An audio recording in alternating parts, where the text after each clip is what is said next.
Alright guys, what is going on? It is Spherical here, and we are back with episode number 2 of Season 5 of My Hero Academia. Now, well, technically we're not back because this is the first episode that I've uploaded of this season. Of course, it premiered last week with episode 1. I won't be uploading that as its own thing. I did react to it, and I'll put my reaction to the opening and the ending and the little ending sequence after the credits. I'll put that all into this video just before the second episode starts. But again, it was a filler, as we all kind of expected. And just because of like the hectic schedule I've got going on right now, I decided it just wasn't worth it to edit that and upload it. So we're starting kind of officially right now with the canon content, I guess. Again, we did get that brief scene with Endeavor and Dobby at the end of the episode. Again, strong foreshadowing possibly with the what did he say? He said that this is the first time we've met, right? Or something like that. And just the way he said it was very well, it's almost as if it's not the first time they've actually met in a way. But I don't know. We'll see. Again, that theory's been around for a while. And again, there are hints pointing to it, but also I wouldn't be surprised if those hints are just kind of red herrings and it's not actually the case. We'll have to wait and see. Oh, what else? Nothing really. I mean, again, we don't really have a lead into what exactly we're going to be starting with. Again, the last season ended with the Endeavor fight, which again, that quote was a direct, like, directly what happened after that. So no lead into really where we're going to go now, besides, I guess, the trailer and I guess kind of knowing where it goes because of that, but we'll forget about that. Yeah, so with that being said, again, sorry if you were looking forward to seeing my reaction to the last episode, but I feel like most people probably weren't. Yeah, episode 2, season 5, let's dive into it. All right, so we did get the opening in one of the trailers as per usual. I can't remember it at all though, so. Oh, so we're gonna start to get some new outfits. Yeah, Yorozu. Oh, Bakugo's got long sleeves. Ooh, it's those people again.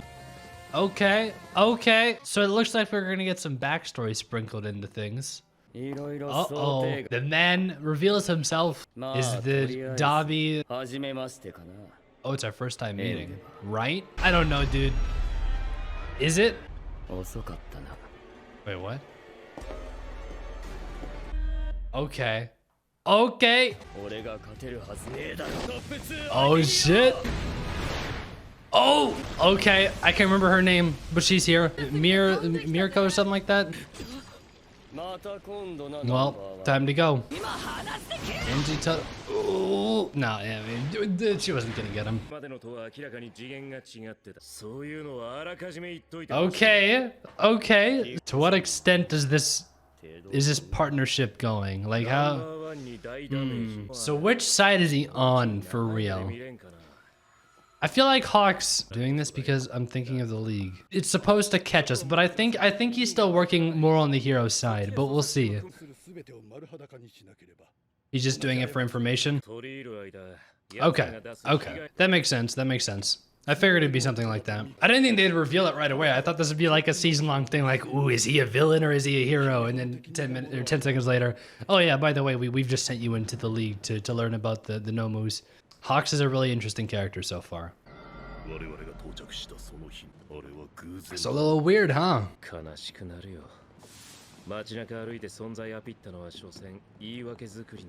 I mean, again, he's doing it for a good cause, so it's not like a, you know. Yeah, Endeavor's got a bad scar, but he's boosted himself to like the popular #1 hero now because of that, so. Oh, I didn't even notice they've both got one now. Damn. For different reasons, of course, but. Dude, his hands are big. That's fair. I mean, that's kind of the big discussion I had last time, right?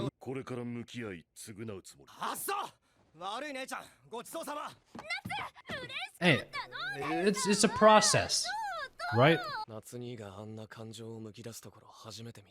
Okay, maybe that's a good thing then. The fact that he cares so much.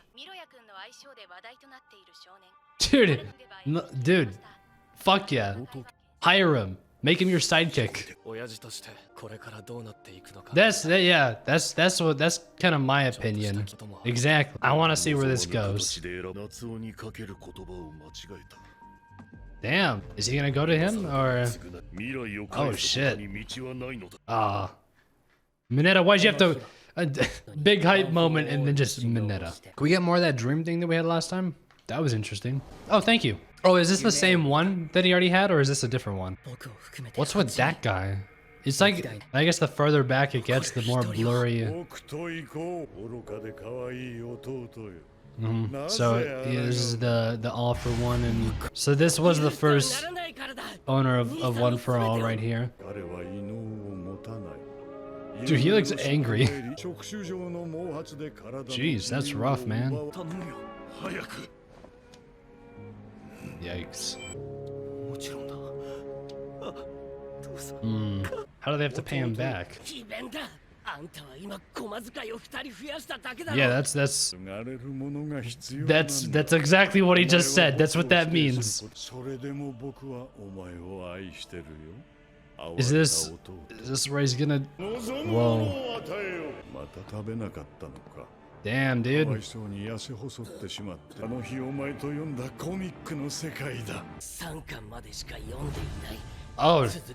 Oh shit! My man read until volume 3 and then plotted his whole world domination over that. That's love to see it.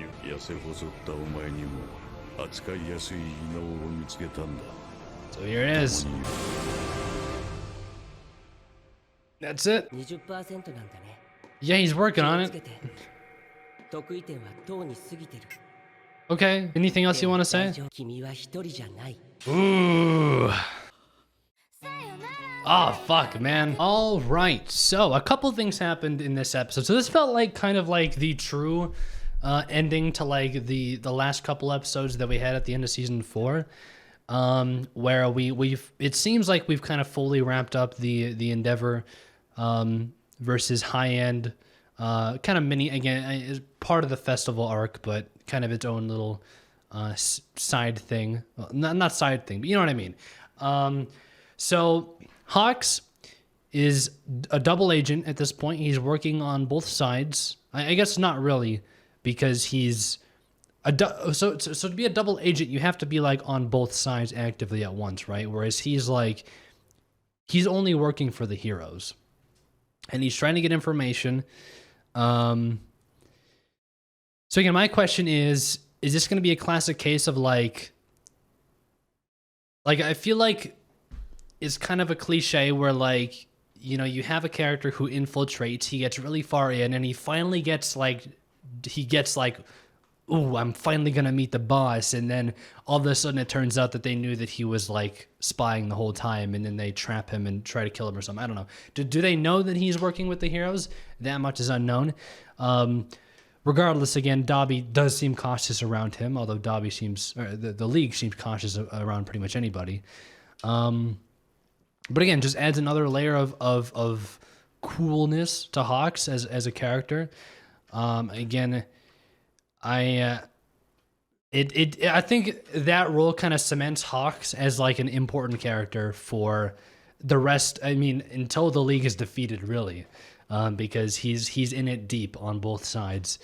So Endeavor, again, we got his meeting with the family, and it kind of went through the points that I think a lot of people brought up at the end of last season, where like, okay, Endeavor's trying to be a better person.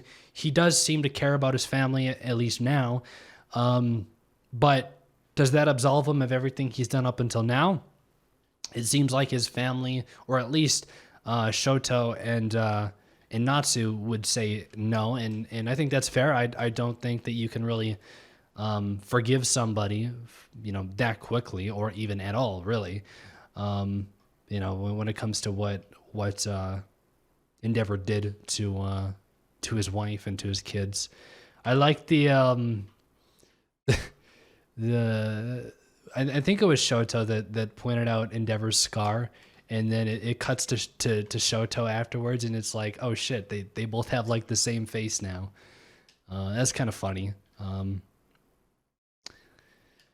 So yeah, again, that was really cool to see. Again, I like how that kind of reinforced kind of the discussion that I think a lot of people were having earlier. Um, and so we also got the full dream that we got. Again, it feels like I would assume in the manga, it feels like this episode was like the true ending of like the whole festival slash Endeavor kind of arc. I could be wrong, but it definitely feels like this was like it fully wrapped everything up there. Because again, we got the full dream as well. And so again, those were all of the previous holders of One for All, 9 in total now with Deku. And again, that was All for One and the first owner of One for All that we saw. The two prominent characters.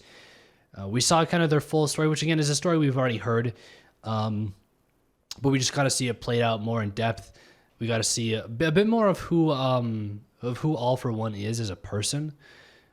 And I mean, I feel like this dream stuff is going to lead us to some type of revelation when it comes to his power, right? Like I feel like they're gonna teach him to be able to use his power like at a higher percentage or something like that. Like we're gonna learn something from this, right? It's not like we're just having these dreams for no reason.